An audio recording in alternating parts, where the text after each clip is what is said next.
ہمارے بعض وہ ملنگ بابے جو ہوتے ہیں وہ کہتے ہیں جی نماز پڑھنے کا حکم نہیں دیا گیا، نماز قائم کرنے کا حکم دیا گیا ہے، ہم نے دل کی قائم کی ہوئی ہے۔ یہ ان کی خود ساختہ توجیہ ہے۔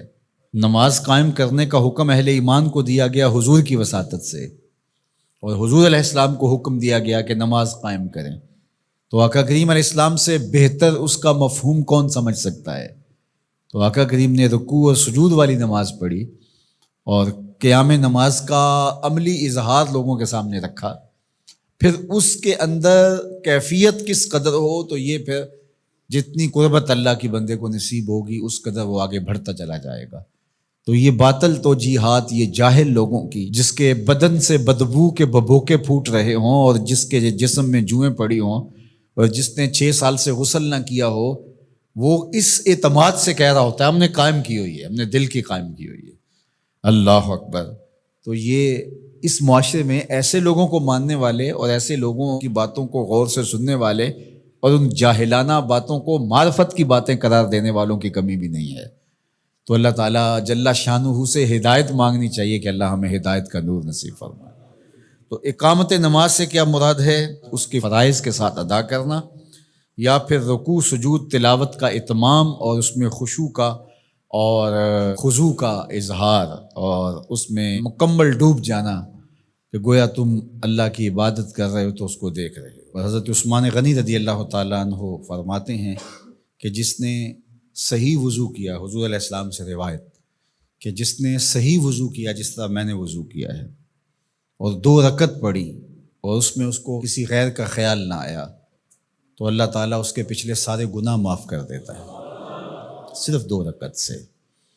لیکن اگر ساری نماز ہی خیالوں سے بھری پڑی رہی اور تصورات کہیں اور بھٹکتے رہے اور انسان کھڑا نماز میں ہے لیکن بہکتا کہیں اور رہا، تو پھر وہ نماز کی صحیح اقامت نہیں ہوگی۔ تو اقامت صلاۃ سے مراد جو ہے وہ یا تو اس کو فرائض و واجبات کے ساتھ ادا کرنا، اور دوسرا مفہوم کے خشوع کے ساتھ پورے اراکین کا اعتدال اور اتمام، تو دونوں اس کے مفہوم بیان فرمائے گئے ہیں۔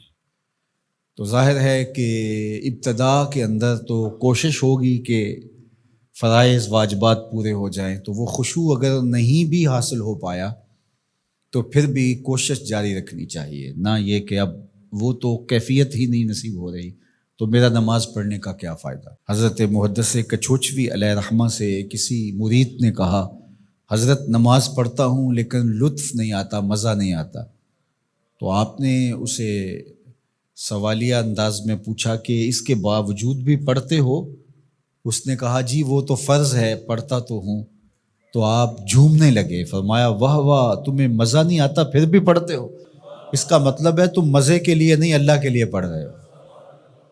تو اگر لطف آ جائے، وہ کیفیت، وہ حظ، وہ تو بہت بڑی بات ہے، لیکن اگر نہیں بھی ہے تو اس کا فریضہ تو ہے اس کی طرف سے جو عائد ہوتا ہے، تو وہ شکل بنا کے تو کھڑے ہوں، وہ صورت بنا کے تو کھڑے ہوں، تو کسی دن وہ کیفیت بھی پیدا ہو جائے گی۔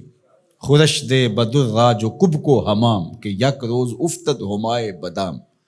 سعدی شیرازی فرماتے ہیں کہ دانے ڈالتا رہے، چوغا ڈالتا رہے، کبھی کبوتر آئے گا، کبھی کوا آئے گا، کبھی کوئی اور فاختہ آ جائے گی، لیکن کسی دن وہ بھی آ جائے گا جس کے لیے تم یہ سب کچھ کر رہے ہو۔